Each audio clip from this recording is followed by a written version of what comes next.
저희가 지금 매주 금요일 하나님과 동행하는 삶 시리즈를 나가고 있어요. 오늘이 17번째 시간인데요. 첫 번째 시간부터 우리가 살펴본 내용을 다시 한번 상기해 봅니다. 첫 번째 시간에 두 종류의 가족, 교회에 다닌다 그래서 다 하나님의 자녀, 하나님의 가족이 아니고 교회에는 출석하지만 실제로 거듭나지 않은 마귀의 자녀, 사탄의 가족이 있는가 하면 실제로 거듭난 하나님의 자녀, 하나님의 가족이 있다는 걸 살펴봤어요. 두 번째 시간에는 하나님과 동행하는 삶을 한마디로 경건이라 그러는데, 경건은 금생과 내생, 범사에 유익하다는 말씀을 살펴봤어요. 세 번째 시간에는 지옥에 떨어지는 사람들이라는 주제를 살펴봤고, 네 번째 시간에 새로운 피조물, 다섯 번째 시간에 의의 선물, 여섯 번째 시간에 영적 성장의 기초 7단계, 일곱 번째 시간에 생명과 건강을 위한 삶의 근본 원리, 여덟 번째 시간에 성령님을 의지하고 따라가기, 아홉 번째 시간에 내적 증거를 따라가기, 열 번째 시간에 하나님의 부르심에 충성하기, 11번째 시간에 사랑, 믿음을 역사하게 하는 방법, 12번째 시간에 믿음의 선한 싸움, 13번째 시간에 하나님의 긍휼과 인자하심, 14번째 시간에 기름 부음이 멍에를 꺾는다, 15번째 시간에 예수 이름의 권세를 사용하라, 16번째 시간에 하나님과 함께 다스리자는 주제의 말씀을 나눴어요. 언제 그걸 다 나눴대요? 그러는 분은 저희 뒤에 테이프하고 CD가 다 준비되어 있으니까 다시 한번 들어보셔도 괜찮겠어요. 오늘은 하나님과 동행하는 삶 17번째 시간으로 가난의 저주를 물리치라 같이 해보십시다. 가난의 저주를 물리치라. 가난의 저주를 물리치라. 예, 오늘 갈라디아서 3장 13, 14절 말씀을 통해서 가난의 저주를 물리치라는 말씀을 함께 나누겠습니다. 이 가난이 이게 굉장히 중요한 주제예요. 재정적으로 부유하게 되는 거, 이거 굉장히 중요한 겁니다. 여러분 집에서 이렇게 싸우잖아요. 부모 자식이 싸우고 부부간에 싸우고 막 싸우는데 뭐 나라와 민족을 위해서 싸워요? 인류 평화를 위해서 싸워요? 뭐 때문에 싸워요? 네, 돈 때문에 싸워요. 네, 돈 때문에 싸워요. 또 사람이 언제 막 콧구멍이 벌렁벌렁하고 막 이렇게 얼굴이 확 피고 이렇게 막 삐졌다가도 이렇게 마음이 확 돌아오고, 언제 그래요? 예, 돈 생기면, 그죠? 이렇게 돈을 가져다 주면 마음이 이렇게 푸근해요. 평생 원수처럼 안 지내던, 이렇게 원수처럼 지내고 쳐다보지도 않던 사람이 가서 있죠. 현찰 몇 번 집어주고 나면 그다음부터는요, 쫓아와서 인사해요. 아이고, 이러고. 아이고, 감사합니다. 괜히 막 그래요. 그러니까, 그리고, 왜, 어떤 사람이 원수가 돼요? 네, 내가 한 달만 쓰고 꼭 돌려줄게. 그리고 돈을 꼬갔는데 한 달이 뭐요? 1년이 돼도, 2년이 돼도 하몽자사가 되면 이게 참 마음이 상해요. 그리고 껄끄럽고, 이게 인간관계가 깨져요. 그래서 그 사람의 모든 것이 다 싫어져요.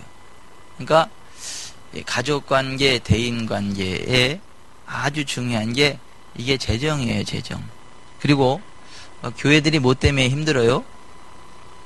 무슨 뭐 성령의 은사가 안 나타나고 뭐 죽은 사람이 안 살아나고 뭐 그래서 힘든 게 아니라 돈 때문에 힘들어요.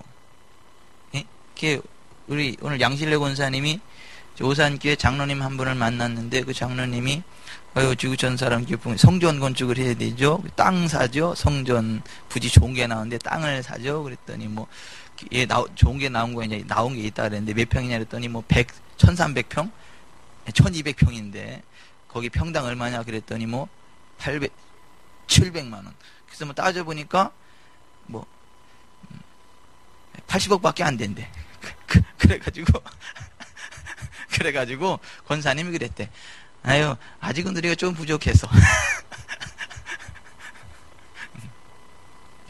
그죠? 여러분, 교회가 힘있게 어떤 뭐 성전을 건축하고 효과적으로 사역을 하기 위해서도 반드시 필요한 게 뭐예요? 돈이잖아요. 그죠? 돈이에요. 우리가 가족끼리 만나면 사실 도와주고 싶잖아요. 형제지간에도 도와주고 싶고. 그죠? 그 만나서 도와주고 싶은데 뭐가 없어서 한계가 있죠? 돈이 없어서 한계잖아요. 사실 마음 같아서는 어떻게 해요? 예, 막 30평짜리 아파트도 이렇게 사주고 싶고, 막 차도 한 대 사주고 싶고, 이제 날씨가 추워지니까 무겁지 않고 가벼우면서 따뜻한 옷 사주고 싶고, 예? 막 그러고 싶지 않아요? 그런데 항상 해주고 싶은데 못 해주는 게 뭐예요? 돈이 너 없어 해. 그래가지고 이게 마음은 있지만 실질적으로 그 돈이 너 없어 해. 그래서 못 해주는 마음이 그 이제 속상한 그런 게 굉장히 많아요. 그러니까 교회에서도 그렇죠. 가족에서도 그렇죠. 여러분 정치가들도 맨날 뭐 때문에 문제되는 거예요? 돈 때문에 문제되는 거예요. 돈 때문에. 맨날 혼자 깨끗한 척 하는데 다 털어보면 맨날 탈세했고 불법했고, 예? 이번에 문 무시기 씨도 마찬가지고 안 무시기 씨도 마찬가지고 방 무시기 씨는 어떤가 모르겠어. 그런데 그 사람들이 굉장히 뭐 깨끗한 척하고 청렴한 척하고 뭐 다 그런데 털어보면 다 그래. 그때는 뭐 합법이었다는 둥, 뭐 죄송하게 되었다는 둥, 그렇게 몇 번 둥둥, 붕 몇 번 주고 넘어가려 그래 또. 그런데 이게 사람이 참 치졸한 거예요. 치졸한 거예요. 예. 이러면 교회에서도 이게 우리가 이 물질에 대한 그 기준에 딱 서 있지 않으면 목사도 넘어가게 돼 있고 교회 중직자들도 넘어가게 돼 있고 다 넘어가게 돼 있어요. 그러니까 이 물질에 대한 명확한 성경적인 믿음 위에 서지 않으면 재정적으로 똑바로 서지 않으면 목사도 쓰러져요. 교회 중직자들도 쓰러지고 다 쓰러져요. 그러니까 이게 이 재정적인 어떠한 그 부요, 재정적인 가난, 또 재정을 어떻게 운영해야 되고 또 그 재정적으로 우리가 어떤 관념을 가지고 살아야 되고 재정을 어떻게 운영해야 되는가 여기에 대한 명확한 성경적인 토대가 서 있지 않으면 우리는 쓰러져요. 그러니까 여러분 요즘은 제가 천국과 지옥에 관한 간증들을 많이 수집을 해서 이제 한번 읽어보기도 하고 들어보기도 하는데 지옥 가 있는 사람들의 특징 가운데 하나가 뭐냐면 교회 돈 떼어먹은 사람들이 그렇게 많이 가 있어.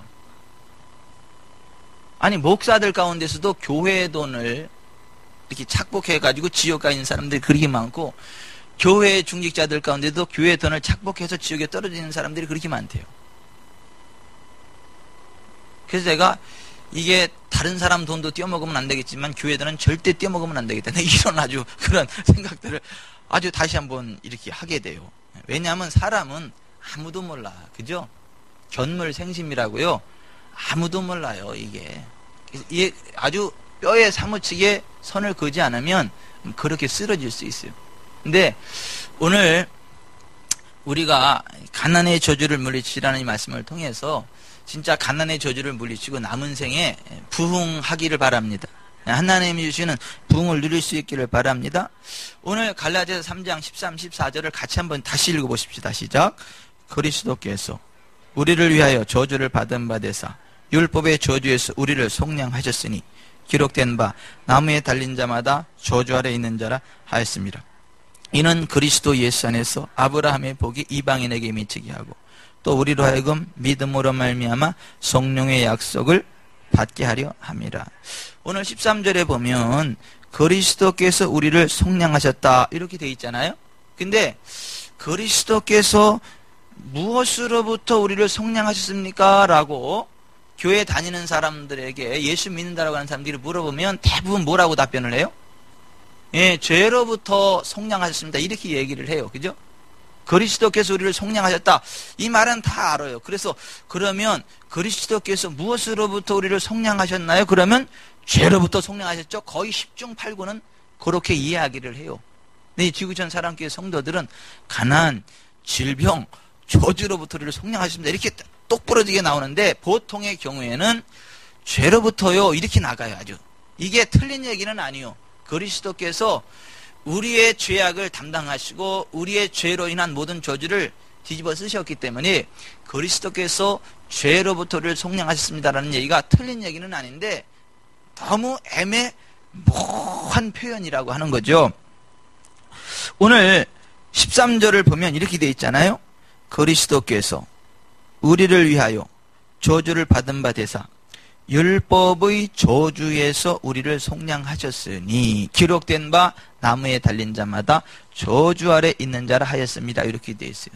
여기 무엇으로부터 우리를 속량하셨다고 말씀합니까? 율법의 저주로부터 우리를 속량하셨다라고 말씀하지 않습니까? 그런데 이 율법의 저주에서 율법이 뭐냐는 거죠. 보통 우리가 신약에서 율법이라고 할 때는 좁은 의미로는 십계명을 의미한다라고 생각을 해요. 그리고 좀 더 확대하면 구약의 맨 처음 5권, 창세기, 출애굽기, 레위기, 민수기, 신명기 이 5권을 모세가 썼어요. 그래서 모세 오경이라 그래요. 그래서 율법 그러면 요 모세 오경을 의미한다라고 보기도 하고, 좀 더 확대해서는 구약 전체를 율법이라는 말로 통칭하기도 합니다. 그런데 이 율법 가운데 율법의 저주를 구체적으로 적어놓은 책이 어디냐면 신명기서예요. 신명기서에 보면 율법의 저주가 구체적으로 어떤 것들인지를 자세히 기록해 놨다라고 하는 거예요. 그 가운데서도 신명기 28장 1절부터 14절에는 하나님의 백성들이 하나님 말씀에 순종하면 그들에게 따라오게 되는 율법의 복에 관한 말씀이 기록되어 있고, 그 후반부인 신명기 28장 15절부터 68절까지에는 하나님의 백성들이 하나님의 말씀에 불순종하면 그들에게 따라오게 되는 율법의 저주에 관한 말씀들이 쭉 기록되어 있어요. 그래서 신명기 28장 15절에 보면 이렇게 되어 있어요. 내가 만일 내 하나님 여호와의 말씀을 순종하지 아니하여 내가 오늘 내게 명령하는 그의 모든 명령과 규례를 지켜 행하지 아니하면 이 모든 저주가 내게 임하며 내게 이를 것이니, 율법의 저주에 관해서 기록을 해놓고 있어요. 그래서 신명기 28장 15절부터 68절에 쭉 보면 율법의 저주가 뭔가 세세하게 다 기록해놓고 있어요. 거기 보면 치질도 율법의 저주고 뭐 병이란 모든 병은 다 율법의 저주요. 그리고 둘째 사망, 그것도 율법의 저주예요. 둘째 사망. 예? 첫 번째 사망은 육신의 죽음이죠. 두 번째 사망은 뭐죠? 둘째 사망은 영적으로 죽어서 지옥에 떨어지는 거죠. 예, 영적으로 떨어져. 두 번째, 둘째 사망, 영적인 죽음, 지옥을 이야기하죠. 이 신명기 28장 15절부터 68절에 바라보면 율법의 저주가 뭔가를 쫙 기록해 놓고 있는데, 그게 세 가지예요. 세 가지. 응? 첫째가 가난이에요. 가난. 둘째가 질병이에요. 질병. 셋째가 둘째 사망, 지옥이에요. 그래서 이 세 가지가 율법의 저주인데, 오늘은 그 중에 특별히 가난의 저주에 관한 말씀만 살펴보기를 원해요. 왜냐하면 세 가지를 다 들으면 시간이 너무 많이 걸리니까. 오늘은 그 그리스도께서 율법의 저주에서 우리를 속량하셨다 그러는데, 그 율법의 3대 저주 가운데 하나인 가난의 저주로부터 우리를 속량하신 부분에 관한 말씀만을 살펴보도록 하겠어요. 오늘 신명기 28장 16절부터 19절에 보면 이렇게 되어 있어요.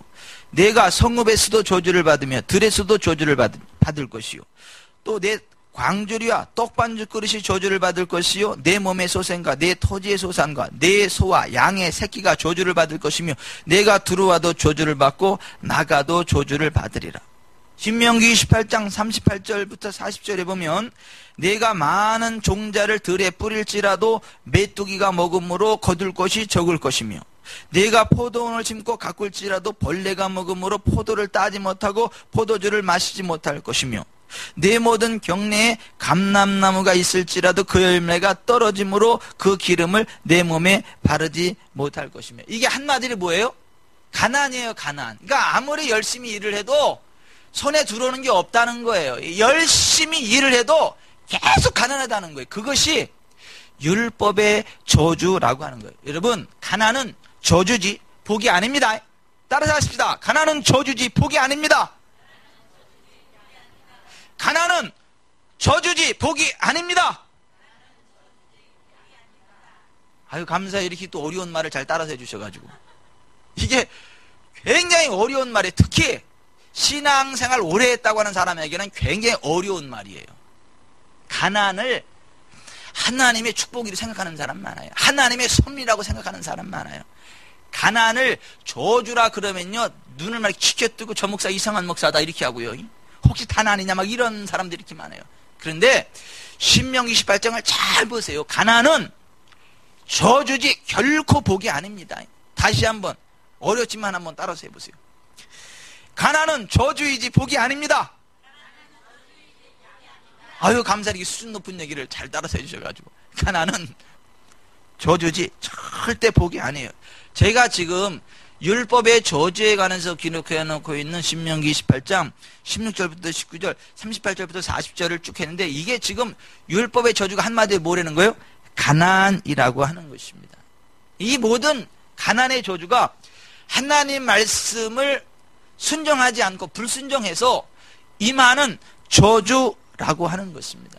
우리 모두가 죄를 범하였기 때문에 하나님의 영광에 이르지 못하고, 그 결과로 가난이 우리 모두에게, 이거는 우리 이방인이나 유대인이나 똑같습니다. 똑같이 그 가난의 저주를 받게 되었다라고 하는 것입니다. 그런데 오늘 우리가 읽은 갈라디아서 3장 13절에 보면 우리에게 임하는 그 저주가 우리 대신 예수 그리스도에게 임하였다는 것입니다.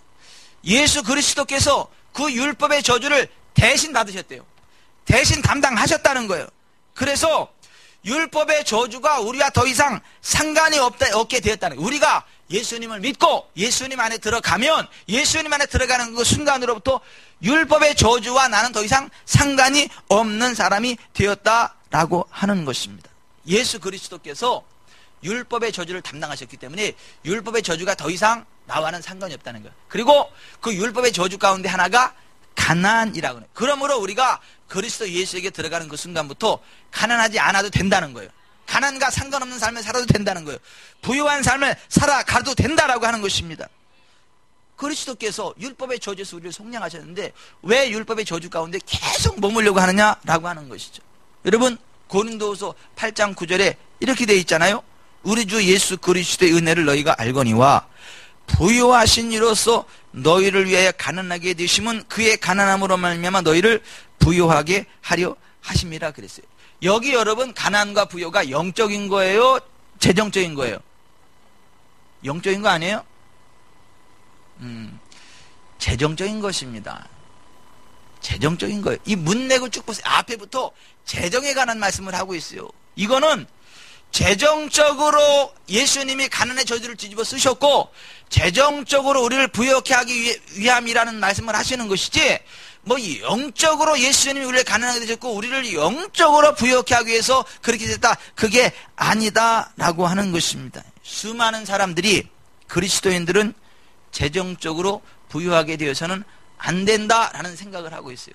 또 굉장히 많은 설교자들이 그렇게 그리스도인들이 재정적인 부여를 꿈꾸면 안 된다. 그래서 그리스도인들이 재정적인 부여를 이야기하고 재정적인 부흥을 이렇게 추구하면 그 사람은 세속적인 사람이고 타락한 사람이고 이 기독교를 막 샤머니즘화 만드는 그 못된 사람이라고 공격을 막 합니다. 이제 그런 사람들이 주로 인용하는 구절이 마가복음 10장 23절이죠. 예수께서 둘러보시고 제자들에게 이르시되 재물이 있는 자는 하나님의 나라에 들어가기가 심히 어렵도다. 이 말씀을 인용하면서 봐라, 그리스도인들은 재정적으로 부유하면 안 된다. 돈이 많으면 하나님 나라에 들어가기가 심히 어렵다. 그러니까 물질에 대한 욕심을 버리고 살아야지. 물질에 대한 욕심을 가지고 살면 안 되고 예수 믿는 사람들이 부자 되면 안 된다, 부유하면 안 된다 라는 이야기를 한다라고 하는 것입니다.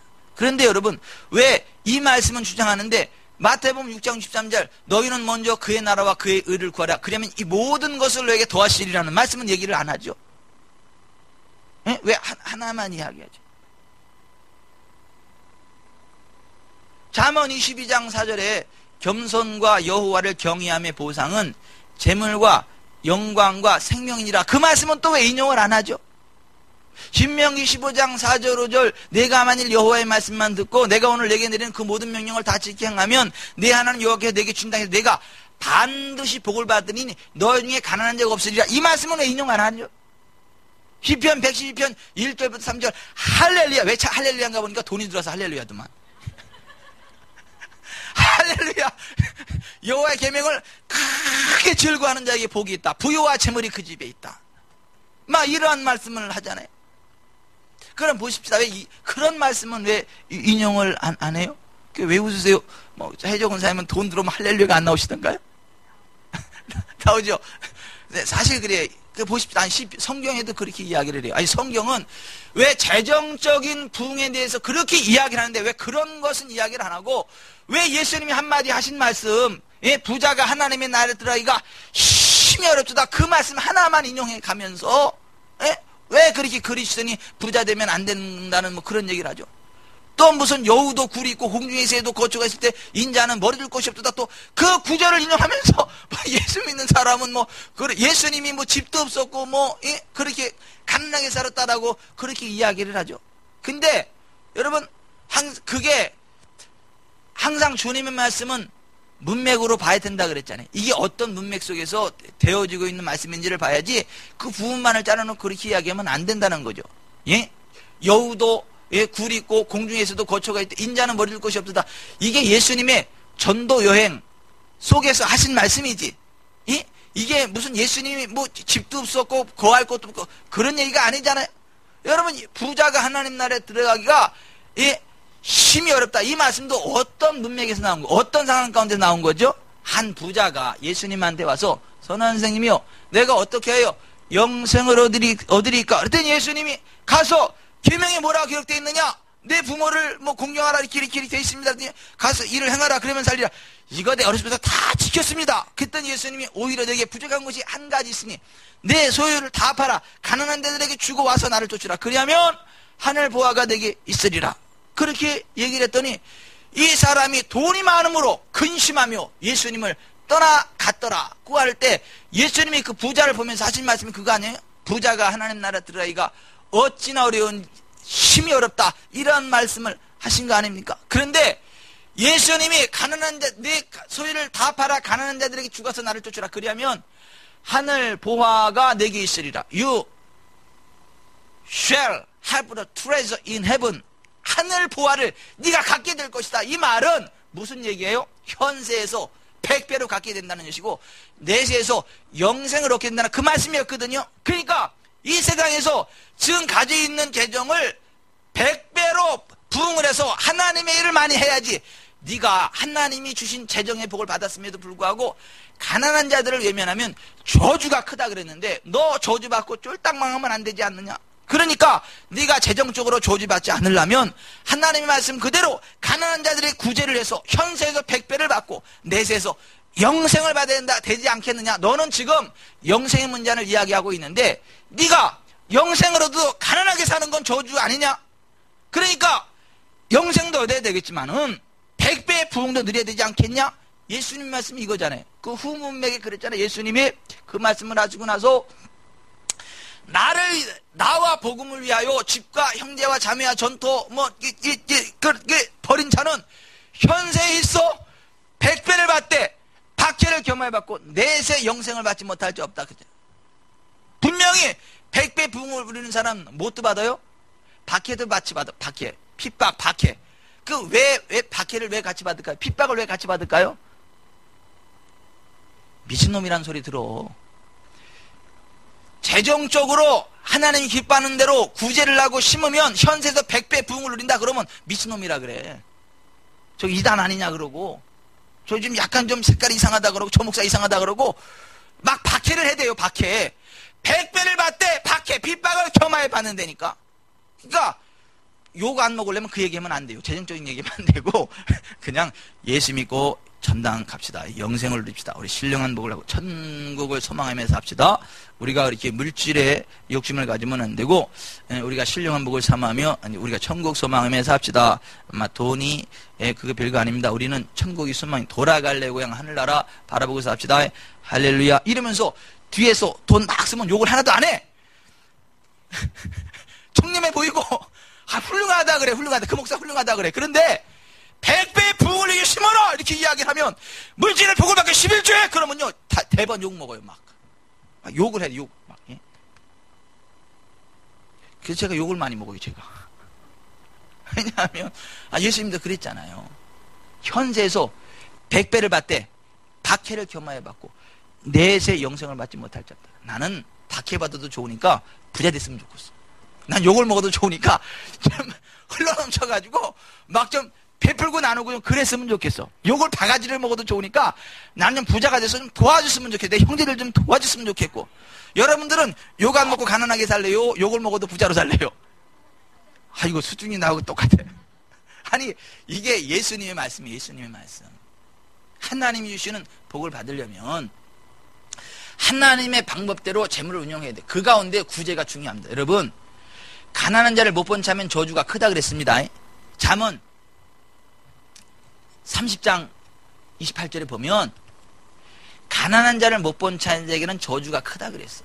그러니까 우리가 하나님이 주시는 재정의 부흥을 누리려면 가난한 자를 보고 못 본 참은 안 되고 가난한 자에게 베풀고 나눠야 됩니다. 항상 하나님이 주신 물질 가운데는 가난한 자들을 위한 물질이 있습니다.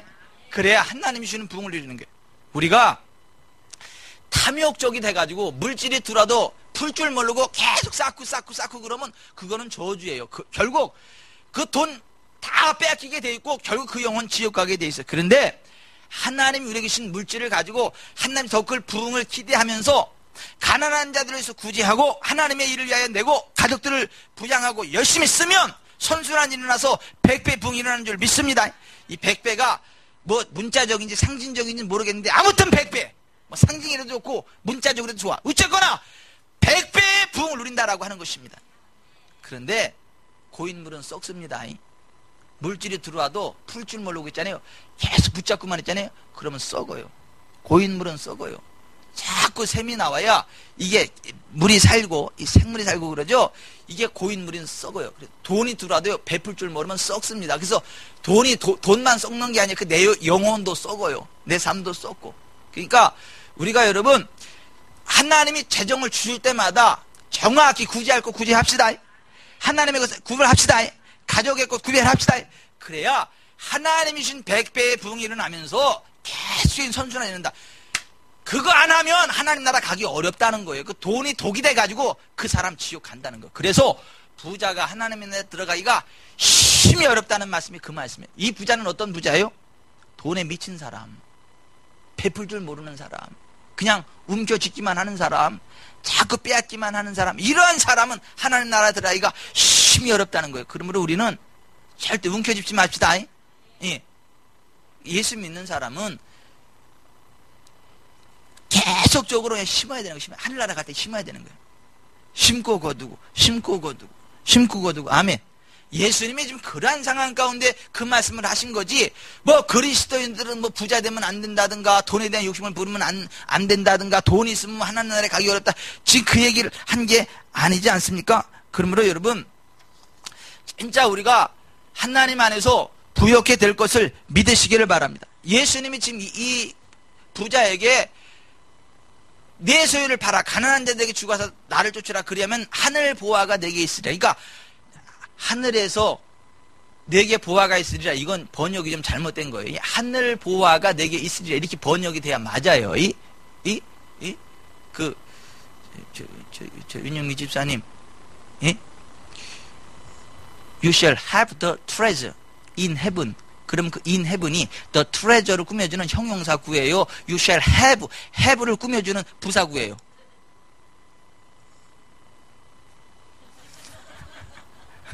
아니, 영문학 박사님이시라. 자, 보세요.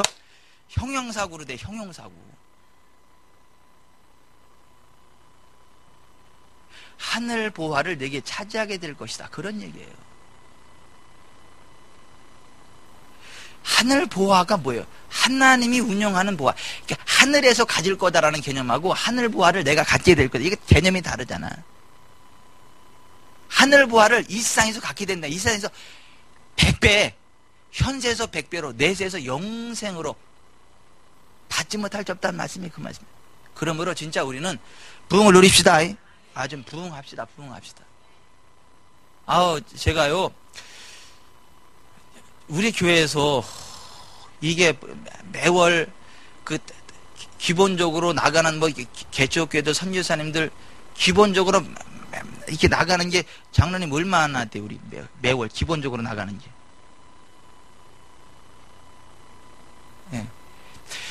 매월 그냥 기초 150만 원 정도를 흘려보내 우리가 계속.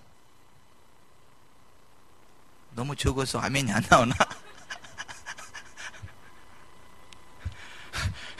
매월 어쩌다가 아니라 매월 150만 원 정도를 그냥 계속 흘려보낸다니까 이렇게.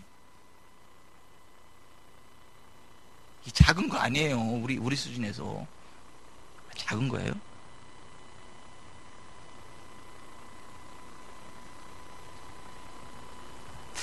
보십시다. 그게 좋은 거 아닌가? 우리가 매월 150만 원씩 보조받는 교회가 돼야 되나? 그게 복이에요? 할렐루야, 우리는 매월 150만 원씩 보조받는다 이래야 되나? 그건 복이 아니고 저주지. 매월 막 1,500만 원 정도 흘러나가고 1억 5천만 원 정도 흘러나가고 난 그런 교회 됐으면 좋겠어. 계속 흘려보내는 데가 복 아니에요? 흘려보낼 수 있는 게 복 아닌가? 그 예수님이 하신 말씀이 그거예요. 예, 잠언 28장 8절 중한 별리로 자기 재산을 늘리는 것은 가난한 사람을 불쌍히 여기는 자를 위해 그 재산을 저축하는 것이니라. 사람이 귀를 돌려 율법을 듣지 아니하면 그의 기도도 가증하니라. 가난한 자를 구제하는 자는 궁핍하지 아니하려니와 못 본 채 하는 자에게는 저주가 크리라. 잠언 28장 27절이네. 30장 28절이네. 응? 잠언 28장 27절 가난한 자를 구제하는 자는 궁핍하지 아니하려니와 못 본 채 하는 자에게는 저주가 크리라 그랬죠. 그러니까 예수님이 지금 저주받지 말라고 지금 그 얘기 한 거거든요. 저주받지 맙시다. 베풉시다. 그리고 베푸는 걸 기뻐합시다. 그리고 하나님이 부으실 부흥을 기대합시다. 아멘. 잠언 11장 24, 25절도 이렇게 돼 있잖아요. 흩어 구제하여도 더욱 부하게 되는 일이 있나니 과도히 아껴도 가난하게 될 뿐이니라. 구제를 좋아하는 자는 풍족하여질 것이요 남을 윤택하게 하는 자는 자기도 윤택하여지리라. 그러니까 우리가 풍족하고 윤택하게 되려면 뭐 해야 된다는 거예요? 구제해야 된다는 거예요. 구제. 그러니까 예수님이 지금 왜 지금 구제하라는 거예요? 풍족하라고, 부자 되라고. 그래서 구제하라고 하는 것이지, 예수님 따르려면 돈에 대한 욕심을 버리고 돈 다 버리고 주님만 바라봐야 된다. 지금 그 얘기하는 게 아니잖아요. 잠언 19장 17절에도 가난한 자를 불쌍히 여기는 것은 여호와께 구워드리는 것이니 그의 선행을 갚아 주시리라. 여러분, 가난한 자를 불쌍히 여기는 게 누구한테 구워주는 거라고요? 여호와 하나님께 구워주는 거라고요.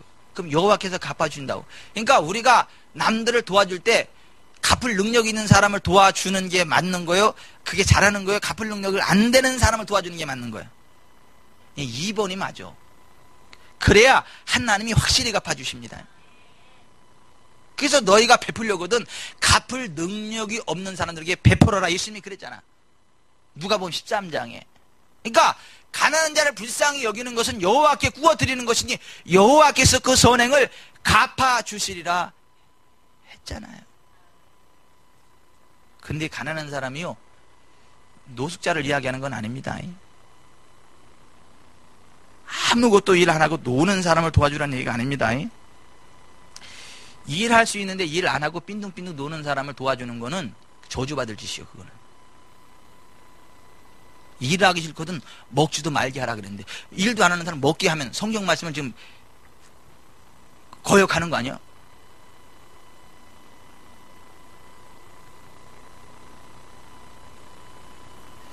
하려고 하지만 가난한 사람, 최선을 다하지만 가난한 사람, 그런 사람들을 도와주라는 거예요. 무조건 가난하다고 도와주는 게 아니고.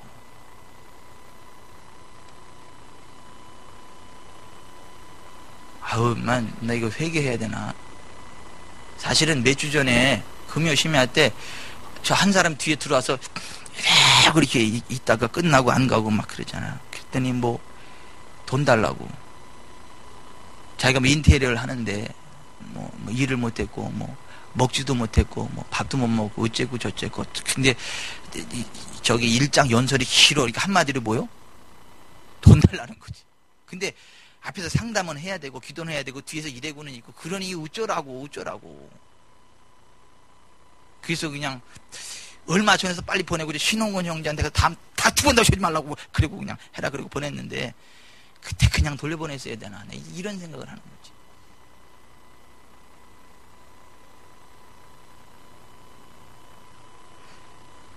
무조건 다 도와주는 게 아닙니다. 일하기 싫은 사람 도와주면 돼요? 안 돼요? 안 됩니다. 그런 의미에서 사회복지제도도요 너무 좋아하면 안 돼요. 정치가들이 하는 뭐 무상급식이 어땠네 무슨 뭐 그런 사람이요 잘 살펴봐야 돼. 그거 뭐 지 주머니 틀어가지고 도와준다 그랬는데 얘기를 안 하겠는데 다 백성 국민들이 낸 세금 가지고 엉뚱한 데다 막 자기가 선심 쓰면서 막 그러면 되겠냐는 거죠. 일을 시키고 주는 거는 맞지만 빈둥빈둥 노는 사람한테 주는 건 성경적이지 않아요.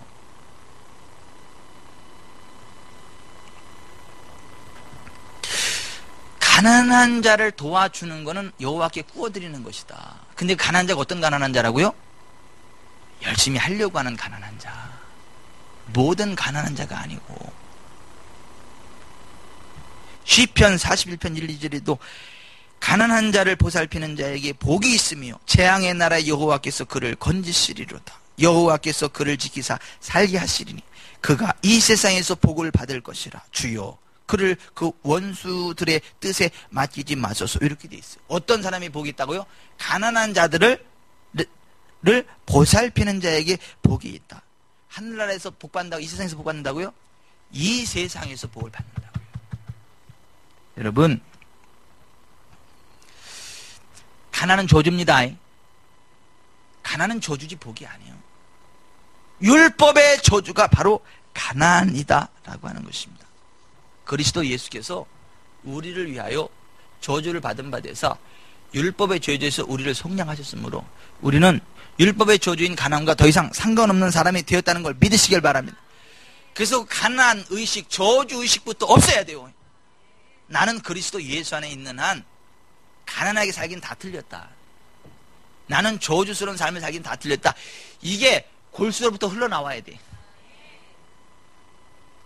자다가도 뻘떡하면서 할렐루야! 난 가난과 상관없는 사람이 되었습니다. 나는 부흥할 겁니다. 잠꼬대를 해도 이렇게 돼야지. 아유 나는 힘만 되는 게 없구만. 부자 되려나? 세계 경제가 이렇게 침체돼가지고. 아유 세계 경제를 왜 걱정해? 세계 경제가 침체돼도요 까마귀 날라올 테니까 걱정하지 마라. 아니 까마귀가 날라올 테니까 걱정하지 말라고.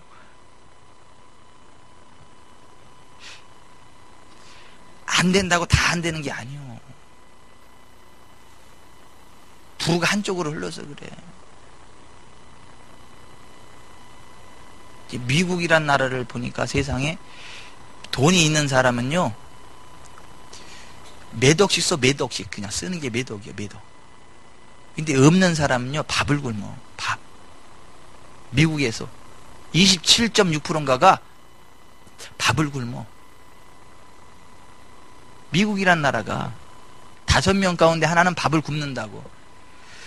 푸드뱅크에서 이거 날짜 지나간 거 있죠. 그냥 어차피 버릴 거 폐기 처분할 거 그거 모아다가 갖다가 주지 않으면 밥을 굶어야 돼. 그게 5명 가운데 1명이요. 미국. 그러니까 미국이란 나라가 이게 저주받은 나라지. 근데 우리나라가 꼭 그렇게 돼가고 있어요 지금. 근데 여러분 하나님의 복을 기대하고 말씀의 원리에 따라가는 사는 사람은요 부자 쪽으로 가지 가난한 쪽으로 안 갑니다. 아니 그거를 믿으셔야 돼요. 율법의 저주에서 우리를 속량하셨다는 걸 믿으셔야 돼요. 우리는 부흥 쪽에 쓰지 가난한 쪽에 쓰지 않는다는 걸 믿으셔야 돼요. 가난의식, 저주의식을 끊어내야 된다는 거예요. 그리고 신나게 하나님을 위해서 살아야 된다는 거예요.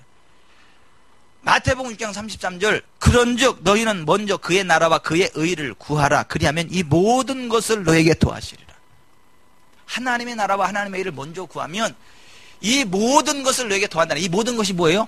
돈이에요. 이 모든 것을 너에게 더하시리라. 아멘. 그러니까 우리가 걱정하지 말고요, 하나님의 나라와 하나님의 의를 구하며 삽시다. 그럼 하나님이 채우십니다. 하나님이 채우셔. 나 할 거 다 하고 나서 그 다음에 이제 하나님이나 한번 섬겨볼까 이러니까 안 되는 거지. 나 쓸 거 다 쓰고 나서 헌금 한번 해볼까 이러니까 안 되는 거지. 진짜 하나님의 나라와 하나님의 일을 먼저 구하면 이 모든 것을 내게 더한다는 거예요. 내 할 거 다 하고 시간 남는데 교회는 한번 가볼까? 죽을 때까지 교회 올 일 없어. 그 사람 얼마나 바쁜데. 먼저 하나님의 나라와 하나님의 일을 구해야 그 모든 것들이 우리에게 더하여지는 걸 믿으시기 바랍니다. 여러분, 빌립보서 4장 15절부터 19절에 보면, 빌립보 사람들아 너희도 알거니와 복음의 시초에 내가 마게도냐를 떠날 때 주고받는 내 일에 참여한 교회가 너희 외에 아무도 없었느니라. 데살로니가 있을 때도 너희가 한 번뿐 아니라 두 번이나 나 있을 것을 보내었도다. 내가 선물을 구함이 아니요 오직 너희에게 유익하도록 풍성한 열매를 구함이라. 내게는 모든 것이 있고 또 풍부한지라. 에바브리도 편에 너희가 준 것을 받음으로 내가 풍족하니 이는 받으실 만한 향기로운 제물이요 하나님을 기쁘시게 하는 것이라. 나의 하나님이 그리스도 예수 안에서 영광 가운데 그 풍성한 대로 너희 모든 쓸 것을 채우시리라. 여러분, 이 빌립보 교회처럼요, 하나님의 일에 쓰면 하나님이 우리의 필요를 채우십니다. 근데 그거 안 하잖아. 하나님의 일에 채우는 거 안 하잖아.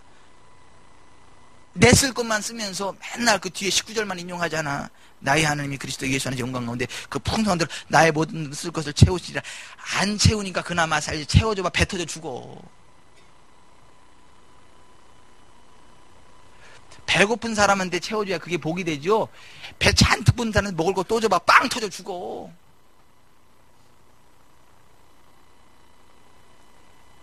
여러분, 그리스도 예수 안에서 율법의 저주인 가난이 끊어졌다는 걸 믿고요, 빌립보 사람들처럼 하나님의 일에 기쁨으로 뿌리시기를 바랍니다. 들으시기를 바랍니다. 그러면 19절 말씀이 이루어지는 거예요. 나의 하나님이 그리스도 예수 안에서 영광 가운데 그 풍성한 대로 너희 모든 쓸 것을 채우시리라. 누가복음 6장 38절에도 주라 그리하면 너에게 줄 것이니 곧 후이되어 누르고 흔들어 넘치도록 하여 너에게 안겨주리라. 너희가 헤아리는 그 헤아림으로 너희도 헤아림을 도로 받을 것이니. 이렇게 됐어요. 이게 설교할 때 생각나는 건 얘기하라고 생각나게 하는 거죠. 예전에 어떤 분이 친구들 만나가지고 맛있는 거 다 사먹고 나서 1,000원짜리 몇 개하고 100원짜리 동전 몇 개를 갖다가 여기다 헌금이라고 가져왔어. 자랑스럽게 친구들 만나가지고 회식하고 남는 돈 하나님께 드립니다.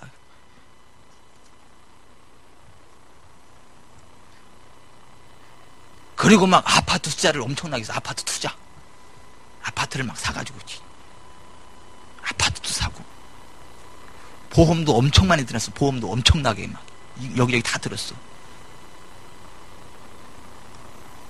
근데 나중에 그 사람이 보험을 해약해야 될 일이 있어가지고 보험을 다 해약을 하고 났어.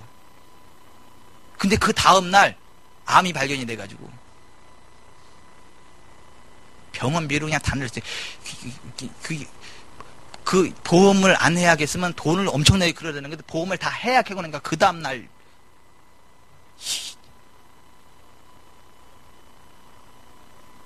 돈 쓸 일 있어가지고 투자했던 아파트를 싹 팔아가지고 딱 하니까 그 다음날 또 팍 폭등하고 거기가. 열받지 않아요? 내가 지금 꾸며낸 얘기가 아니라 꼭 제가 지금 꾸며낸 얘기 같잖아. 꾸며낸 얘기가 아니에요. 목사가 무슨 그런 걸 꾸며내고 써. 하나님 앞에 심판받아야 돼. 이거 내가 설교하는 거에 대해서. 내가 그때 나 소름이 오싹 끼치더라고. 야, 참 무섭다. 무서워. 야, 참 무섭구나. 무서워.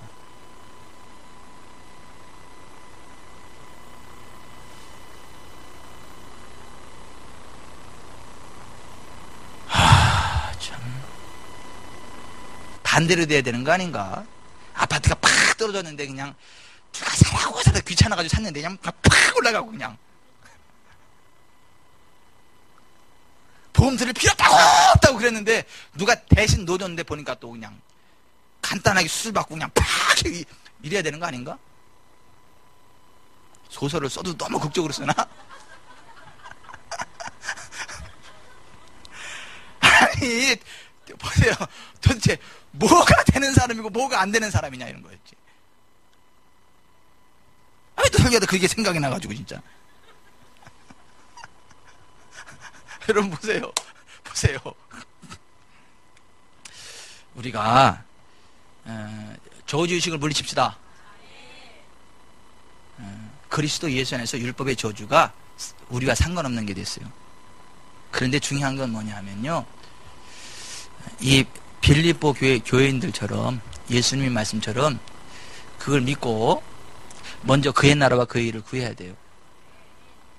하나님 기뻐하는 일에 헌신해야 돼요. 그래야 하나님이 채우십니다. 채우세요.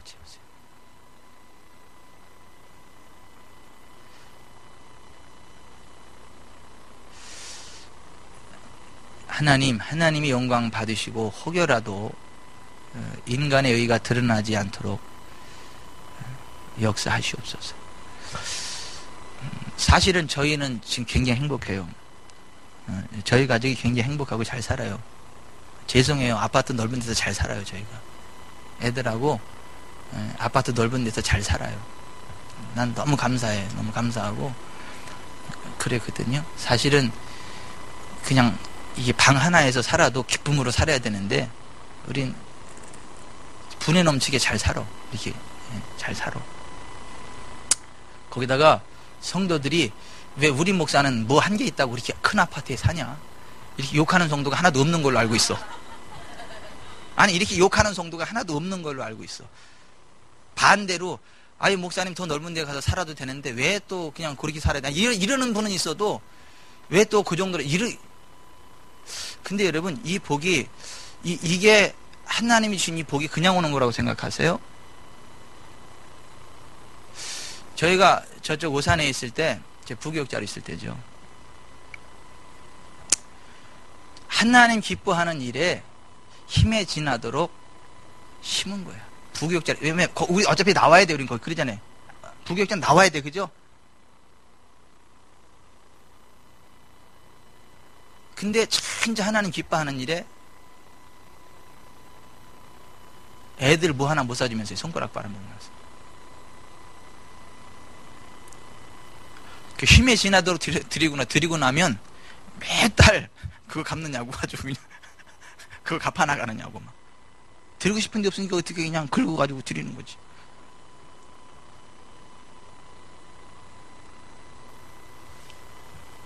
근데 하나님이 그 이상으로 갚으시는 거예요. 하나님이 그 이상으로 채우시는 거예요. 저는 지금 하나님의 은혜를 이야기하는 거지, 목사 저것도 지 자랑한다, 그게 아니에요.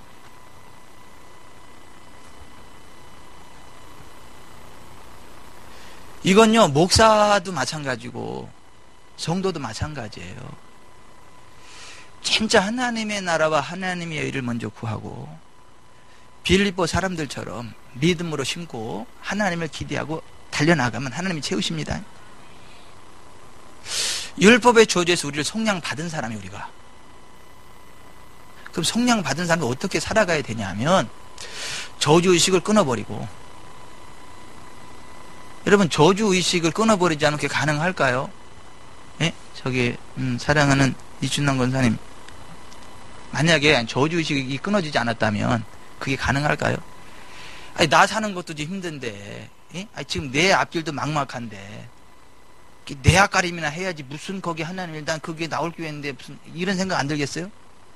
아마 저주의식이 사로잡혀 있다면, 가난의식이 사로잡혀 있다면 그게 되겠어요?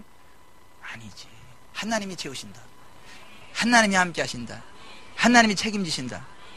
그 믿음이 있어야 되는 거 아닌가?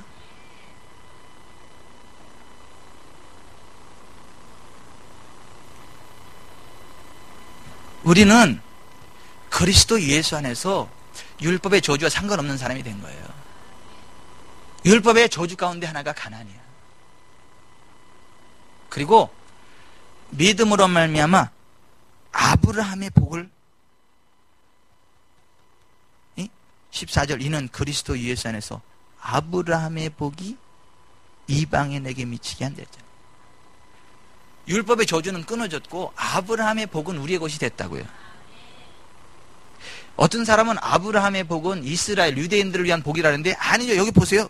아브라함의 복이 이방인에게 미친다. 이방인 우리에게 미친다잖아요. 유대인들만이 아니라 우리에게 미친다잖아요. 우리에게도. 그 아브라함의 복이 뭐예요? 예? 재정적으로 부흥하는 거예요. 육체적으로 건강하는 거예요. 장수하는 거예요. 그 영원한 천국에 들어가는 거예요. 이게 아브라함의 복이에요. 여러분, 아브라함이 어떠한 삶을 살았어요? 아브라함의 영혼이 잘 되고 범사가 잘 되고 강건한 삶을 살았습니다. 여러분, 신약에도 보면 요한삼서 1장 2절에 있죠. 하나님의 성령께서 사도 요한을 통해 이렇게 말씀하셨죠. 사랑하는 자요, 내 영혼이 잘 되는 것 같이 내가 범사에 잘 되고 강건하기를 내가 간구하노라. 영혼만 잘 되는 게 아니라 영혼이 잘 되고 범사가 잘 되고 강건하기를 원한다 그랬잖아요. 여러분, 이걸 이야기하면 또 뭐 귀복주의적 삼박자 축복이 어땠네 저쨌네 그러면서 또 막 또 공격을 하고 핍박을 해야 되는데, 난 핍박을 받아도 좋으니까 이 삼박자 복을 받아야 되겠어. 사랑하는 자에 대해 영혼이 잘 된 같이 내가 범사에 잘 되고 강건하기를 내가 간구한다 그러냐. 이게 성령께서 주시는 마음이라니까요. 여러분, 우리가 아브라함의 복을 받는데 아브라함의 복이 뭐예요? 창세기 13장 2절에 아브라함에게 가축과 은과 금이 풍부했더라 그러잖아요. 여러분, 아브라함의 생애를 결론 짓기를 창세기 25장 5절 이하 이렇게 되잖아요. 아브라함이 이삭에게 자기의 모든 소유를 주었고 자기 서자들에게도 재산을 주어 자기 생전에 그들로 하여금 자기 아들 이삭을 떠나 동방 곧 동쪽 땅으로 가게 하였더라. 아브라함의 향년이 175세라. 그의 나이가 높고 늙어서 기운이 다하여 죽어 자기 열조에게로 돌아가며 그의 아들들은 이삭과 이스마엘이 그를 마무리하여 해쪽 속 소알의 아들 에브론의 밭에 있는 막벨라 굴에 장사했으니 이것은 아브라함이 해쪽 속에서 산 밭이라. 아브라함과 그의 아내 사라가 거기 장사되니라. 아브라함이 죽은 후에 하나님이 그의 아들 이삭에게 복을 주셨고 이삭은 부엘라 헤로이 근처에 거주하였더라. 이렇게 되어 있잖아요. 이게 아브라함의 복 아니에요? 120살을 살아야 되는데 55세를 더 살았잖아. 175세. 여러분, 이게 아브라함의 복이에요. 그리스도 예수 안에서 아브라함의 복을 우리가 받게 되었다고 하지 않아요? 그러므로 여러분, 그리스도 예수 안에서 율법의 저주인 가난의 저주가 끊어졌음을 믿으세요. 아브라함의 복이 내 것임을 믿으세요. 그걸 기대하세요. 기대하세요. 그걸 믿고 열심히 일하세요. 그걸 믿고요 열심히 달려나가세요. 그걸 믿고요 열심히 투자하세요. 사업을 하세요. 아무것도 안 하면서 그래 그리스도 예수 안에서 율법의 저주가 끊어졌고 아브라함의 복이 받게 됐으니까 그래 난 잘 될 거야. 그리고 아무것도 안 하고 집에서 요리 뒹구르고 저리 뒹구르고 막 코딱지만 받다가 막 엎어졌다 자빠졌다 막 그러면서 나는 이제 나는 걱정 없다. 이런 부자 되겠어요? 아니 실제로 그런 사람이 있더라니까. 아니 실제로 그런 사람이 있어요. 아무것도 안 해. 그러면서 하나님이 채우실 거라는 거야. 하나님 도와줄 거라는 거야. 성경은 그렇게 이야기하지 않아요. 누구든지 일하기 싫거든 먹지도 말게 하라. 데살로니가서 3장 10절에 그러기. 이건 명령이에요. 따라서 합시다. 누구든지 일하기 싫어하거든 먹지도 말게 하라. 이게 무슨 얘기냐 하면 빈둥빈 놀면서 밥 먹으려면 밥숟가락 뺏어버리라 그 얘기야. 아니, 먹는 거 방해하는 거예요. 빈둥빈둥 놀면서 밥만 먹으려면 밥을 확 뺏어버리라는 거야. 왜 아멘을 안 하신대? 아니 이게 그거라니까. 누구든지 일하기 싫어하거든 먹지도 말게 하라 명령했다고요. 여호와께서 내 손으로 하는 모든 일에 복을 준다 그랬지. 가만히 있어도 안 된다 그랬어요. 내 손으로 하는 모든 일에 복을, 그러니까 손으로 열심히 일을 해야 복이 될 거 아니에요. 내 몸의 자녀와 내 토지의 소산과 내 짐승의 새끼와 소와 양의 새끼가 복을 받을 것이다. 땅에다 뭘 심어야 복을 받을 거 아니에요. 아무것도 안 심어서 난 부자 될 거야. 아이고 진짜. 여호와께서 명령하사 내 창고와 내 손으로 하는 모든 일에 복을 내리시고 내 하나님 여호와께서 내게 주신 땅에서 내게 복을 줄 것이다. 신명기 28장 8절. 그러니까 신명기 28장 1절부터 14절에 참 그런 얘기들이요. 내 손으로 하는 일에 복을 줄 것이고 내 토지소산이 복을 받게 될 것이고 여호와를 경외하며 그의 길을 걷는 자마다 복이 두다. 내가 내 손이 수고한 대로 먹을 것이라. 내가 복되고 형통하리로다 라고 하잖아요. 그러므로 여러분 우리가 그리스도 예수 안에서 율법의 저주인 가난이 나와 상관없다는 걸 믿으시길 바랍니다. 그리고 이제는 나는 아브라함의 복을 받은 사람이기 때문에 들어와도 복을 받을 것이고 나와도 복을 받을 것이고 내가 손 대는 것마다 복되게 해줄 것이고 내가 열심히 일하는 대로 먹게 해줄 것이다. 그리고 세계 경제 공황이 어때도 하나님은 나를 도와주셔서 환경을 초월하여 잘 되게 될 것이다. 이렇게 믿으셔야 돼요. 그 열심히 일을 하셔야 돼요. 아멘. 제발 이리 빈둥 저리 빈둥은 하지 맙시다. 뭐 그런 사람이 하나도 안 왔지. 말씀을 맺겠습니다. 그리스도 예수께서 우리를 위하여 율법의 저주를 담당하셨어요. 근데 율법의 저주 가운데 하나가 뭐냐면 가난이야, 가난. 그리스도 예수 안에서 우리는 율법의 저주인 가난과 상관없는 사람이 됐어요. 그래서 그걸 믿으셔야 돼요. 꿈에도 나는 가난의 저주와 상관없다는 그런 잠꼬대를 하셔야 돼요.